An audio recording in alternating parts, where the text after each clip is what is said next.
Hello friends, तो आज આપણે બનાવીશું મહારાષ્ટ્રની ફેમસ એવી કોથમીર વડી જે ખૂબ જ ટેસ્ટી બનશે અને તમે પહેલી વખત પણ બનાવતા હશો ને તો પણ પરફેક્ટ બનશે એવી આસાન રીતે આજે આપણે કોથમીર વડી બનાવીશું। અને ફ્રેન્ડ્સ, જો વિડીયો પસંદ આવે તો એને લાઇક શેર અને સબસ્ક્રાઇબ કરવાનું બિલકુલ ના ભૂલશો।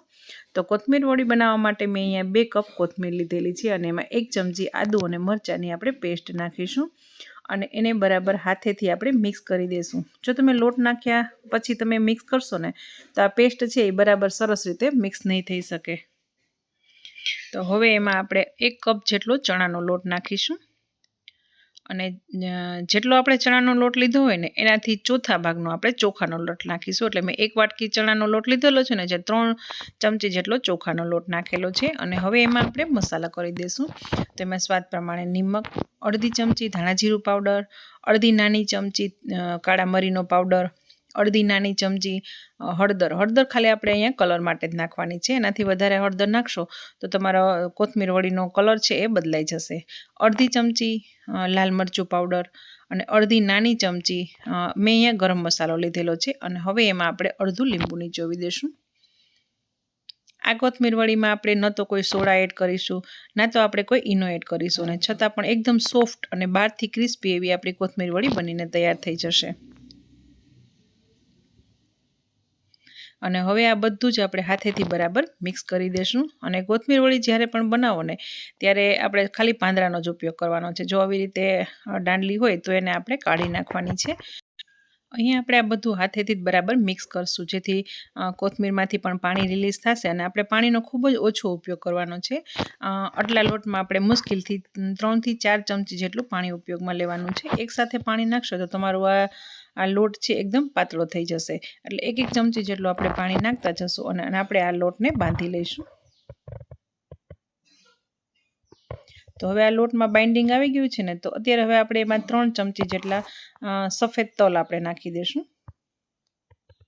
તમે ઈચ્છો તો આપણે જ્યારે બધું મસાલા કરીએ ત્યારે પણ એડ કરી શકો છો અને બરાબર મિક્સ કરી લઈશું। અને હવે આપણે એમાં આપણા કોથમીર વડી એકદમ સોફ્ટ બને ને એટલા માટે મેં 1 ચમચી જેટલું તેલ આપણે એડ કરી દઈશું અને હવે આ બધું બરાબર મિક્સ કરી અને એનો આપણે લોટ બાંધી લઈશું। અને આ લોટ છે ને આપણે જે બાજરાનો લોટ હોય ને એવો બાંધવાનો છે, રોટલીના લોટ જેટલો કઠણ નથી બાંધવાનો, એકદમ આપણે સોફ્ટ બાંધવાનો છે। જો કઠણ લોટ બાંધશો ને તો તમારી કોથમીર વડી પણ એકદમ કઠણ બનશે। અને હવે એક પ્લેટને આપણે તેલથી ગ્રીસ કરી લઈશું અને એના ઉપર આવી રીતે સફેદ તલને સ્પ્રેડ કરી દઈશું। અને જુઓ આટલો આપણો એકદમ ઢીલો લોટ છે અને હવે એને આપણે બરાબર હાથેથી આવી રીતને એમાં સ્પ્રેડ કરી દઈશું।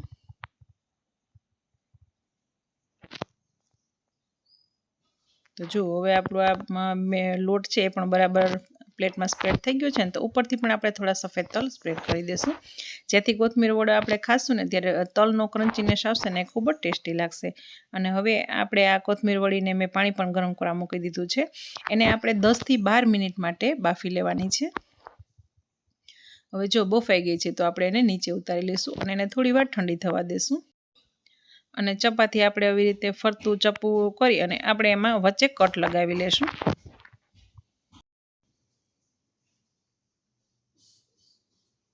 તો જુઓ હું તમને હમણાં કાઢીને પણ બતાવું, એકદમ સોફ્ટ અને જુઓ દેખાવે જેટલી સરસ છે ને ટેસ્ટમાં પણ એના કરતાં પણ સરસ છે। તો એક વખત ફ્રેન્ડ્સ આ રીતે આ કોથમીર વડી બનાવી જોજો, નાસ્તામાં બનાવશો ને તો નાના મોટા બધાને ઘરમાં ખૂબ જ પસંદ આવશે।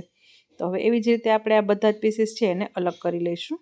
અને હવે તમે આ કોથમીર વડી છે એને ડીપ ફ્રાય પણ કરી શકો છો, પણ હું અહીં એને શેલો ફ્રાય કરીશ। તો પહેલાં આપણે જ્યારે કોથમીર વડી નું તેલ આપણે મૂકીએ ને ત્યારે પહેલાં એકદમ ગરમ કરી લેવાનું છે અને પછી ગેસની ફ્લેમ છે ને એકદમ સ્લો કરી નાખવાની છે, નહીંતર આ કોથમીર વડી છે ને ઉપરથી લાલ થઈ જશે। તો હવે આપણે આને ક્રિસ્પી બનાવવાની છે એટલે હવે સ્લો ગેસની ફ્લેમ ઉપર આપણે એને 1 થી 1.5 મિનિટ કરશો ને એટલે જુઓ કેટલો સરસ કલર આવ્યો છે અને એકદમ ક્રિસ્પી આપણી કોથમીર વડી બની ગઈ છે। એવી જ રીતે આપણે નીચે પણ 1 થી 1.5 મિનિટ માટે એને આપણે ચડાવી લઈશું। તો ફ્રેન્ડ્સ જુઓ આપણી કોથમીર વડી ખૂબ જ સરસ બની ગઈ છે, ઉપરથી જેટલી ક્રિસ્પી છે ને અંદરથી એટલી સોફ્ટ, ખાવાની ખૂબ જ મજા આવે અને ખૂબ ઓછા સમયના અને આસાન રીતે આપણી આ કોથમીર વડી બનીને તૈયાર થઈ ગઈ છે। તો હવે આપણે એને સર્વ કરી દઈશું। તો જુઓ છે ને બનાવવી એકદમ સહેલી અને ખૂબ જ ઓછા સમયમાં અને ખૂબ જ આસાનીથી બનતી આ કોથમીર વડી એક વખત જરૂરથી ટ્રાય કરજો. અને જો તમે ટ્રાય કરો તો તમારા અભિપ્રાયો મને આપવાનું બિલકુલ ના ભૂલશો. તો ચલો ફ્રેન્ડ્સ, હવે મળીએ આગળના વિડીયોમાં. ત્યાં સુધી bye bye, take care and thank you for watching.